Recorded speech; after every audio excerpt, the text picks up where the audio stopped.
Entirely new story that's set before the events of Resistance 2, just as the Chimera are invading the east coast of the United States for the first time.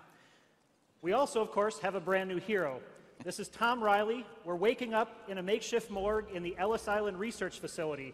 Not quite the Ellis Island we know, but in the Resistance universe, a place where the human army is researching Chimeran technology to use in the war.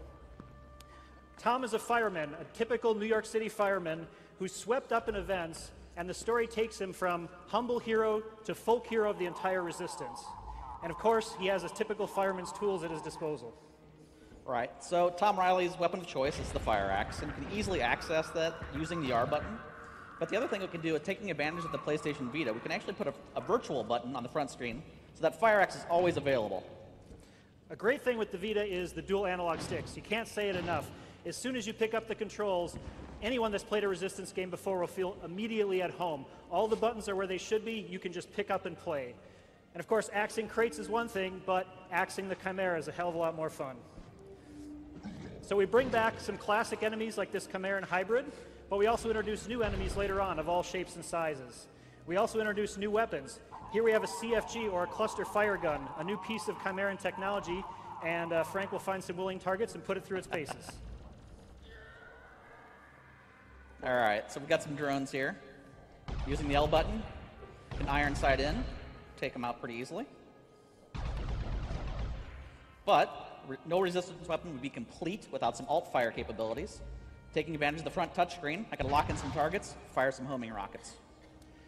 All the weapons in the game have really unique and innovative ways to use the Vita technology to drive the alternate fire modes. We're only showing you a few today, but there's a lot more surprises in store. We also have, bringing back a fan favorite weapon, the carbine. This is your nice, accurate, reliable weapon, packs a punch. And our secondary fire mode is you can tap anywhere on the screen and send a grenade right to that location. Very easy. You don't have to even move your head to aim up your grenades. So now we're going to go up on the roof and see how the battle's going.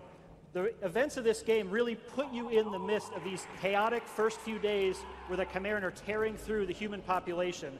And you have a civilian's eye view of all of this carnage going on. It's extremely intense, and you're just a small part of this larger battle.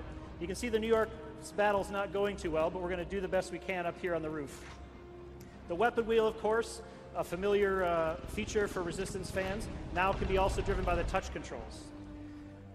We also have a new cover system that's really exciting. It's completely automated. It doesn't lock the player into cover, but when they crouch behind an appropriate object, it automatically kicks in, protecting them and letting them know that they're protected. To peek around cover, you have a lot of options.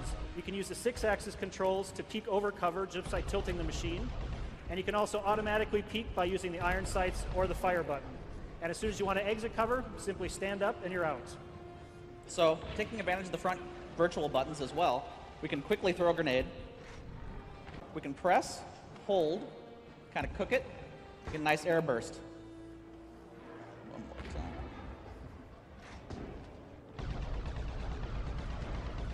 So we've taken care of this group of enemies. We're going to move to the next station, and we're going to show you one more new weapon today. This is the Chimeran chain gun. It's a brutally deadly weapon once it spins up at close range.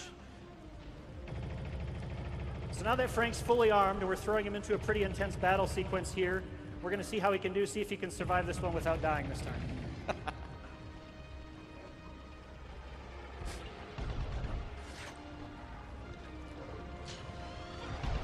As you can see, the battles are intense, lots of enemies on screen, great visuals. The Vita is a perfect platform for making a really immersive first-person shooter experience that will please any fan of the genre.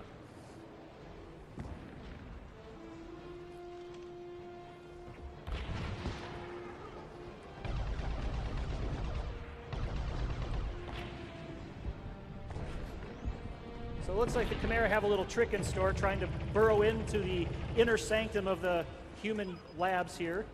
So we're going to use the power of the chain gun after we reload it and see if we can take out that emplacement and the Chimera protecting it. Nicely done. So this is just part of the playable demo we have for you here tonight. We hope you check it out. Thanks for coming.